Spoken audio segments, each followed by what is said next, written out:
Hi, welcome to Equitation with Erin. Today we're going to talk about heels. Now, it won't be the last time we talk about heels. Heels down, right? How many times have you heard that from your instructor? It's one of the very first things you learn. It's actually one of the things you learn even from watching movies and TV shows. It's one of the things that sometimes they actually get right. If your instructor, from the time you first started learning to ride, throughout however many lessons you've had, has only had to tell you to put your heels down once, congratulations. You're a freak because everybody has to be told repeatedly to put their heels down. Now, why? Why do we put our heels down? Well, number one, safety. You put your heels down so that if you were to have a situation where you fall off, your foot would, here's the stirrup, your foot would slide out of the stirrup rather than get stuck in it and then you're hanging, your foot is hanging by the stirrup and, your horse takes off, you get drugged, what have you. So number one is safety. That's why you put your heels down. I always find it's easier to do things if you know the why. It doesn't always make it so it's possible, but it does make it easier. So heels down, number one, is for safety. Number two, the other thing that when you drop your heels lower, it lowers your center of gravity. And we want our center of gravity to be towards our seat, low. If our center of gravity is up here, then we get a little like the Weebles, that wobble that they don't fall down, those thingies. So you don't want your center of gravity up here because then you're gonna be like, your torso is gonna be like this in the saddle. You want it low. When you drop your heels, your center of gravity drops, right? So that's a big reason. Also, when you drop your heel, it tends to elongate your leg so that you don't have what I would like to refer to as sort of the fetal position legs, where they're sort of drawn up with a tight calf, just kind of coming up, and they're not as effective when they're like that. When your legs are long, elongated, you have more of your leg to communicate with your horse. After all, that is one of the very important aids. It's your leg. And if it's drawn up, then you don't have effective use of your calf. Later, we'll talk about aids and how there's, different parts of your calf that you would use for different reasons. But if your heel's up, then your calf is tight.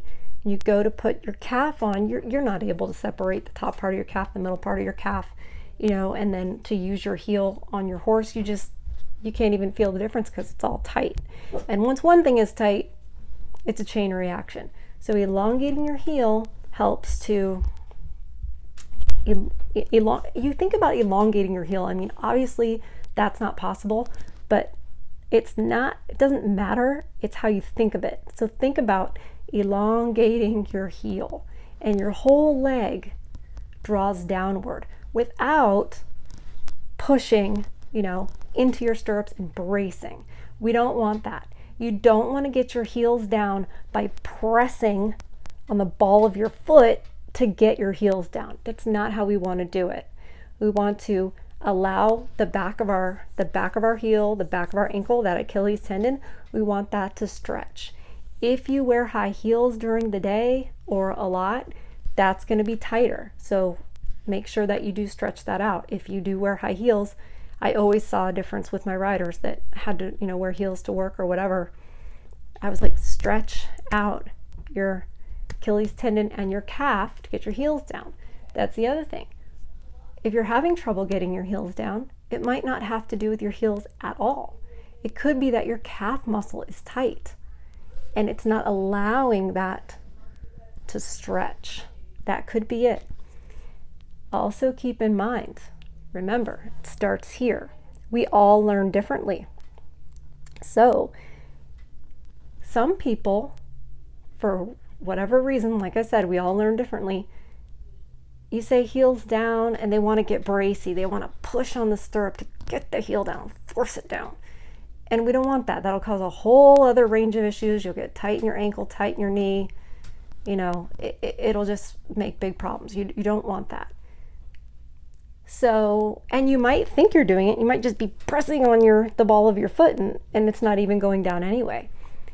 Some people are heels down people. You say that works. Some people are toes up people. Those students, you say toes up, boop, all of a sudden you get the right response. So as a rider, you want to figure out, am I a toes up person or am I a heels down person? We want the same thing, but it's how the mind approaches it, sorts it out to tell your body to do it. Your mind, even though it's the same thing, your mind can take it completely differently when you say heels down or toes up. And I had riders that were toes up people and riders who were heels down people. And I had riders who were elongate your leg people. There are a million ways to say what you want to achieve. And it just depends on how it is that you process it and what helps you get there and do it. So, you know the why and you're starting to understand the how. One more thing about your heels. Does your heel actually take itself down? No, the bottom of your heel doesn't move itself. The Achilles tendon has to be flexible so that it allows it to go down. But what actually puts it down as long as you're not bracing? Well, your shin. Just sit there when you're not on a horse and just lift your toes up. That's your shin muscle, pulling your toe up, elongating your heel. If you think of that, lifting that toe, using the shin muscle to lift your toe, it also prevents you from bracing and pushing, right? So then your leg can still be more effective. Again, if you push down and brace, well, now all your weight is in that stirrup. And so how are you going to use your leg on the horse? You can't. So it's got to be soft and supple, but down. And obviously in dressage, they don't want it super down. They want a light pressure in the stirrup with your foot kind of flat because they want maximum effectiveness in using that aid. And that just goes to show you that we don't want real bracing in anything because that takes away your ability to communicate with your horse, So it's all about the correct position so that you can communicate with your horse and you can both have happier, more fulfilling rides. And safer too, because heels down, number one reason, safety. So we'll talk more about heels in the future. It's obviously a big thing. That's why your instructor is saying it in almost every lesson and having to remind you. And you probably wonder, why do I have to be reminded? Well, probably because maybe you're not heels down, you're toes up. Or you didn't know why. You needed to imagine it and visualize it. But hopefully this will help.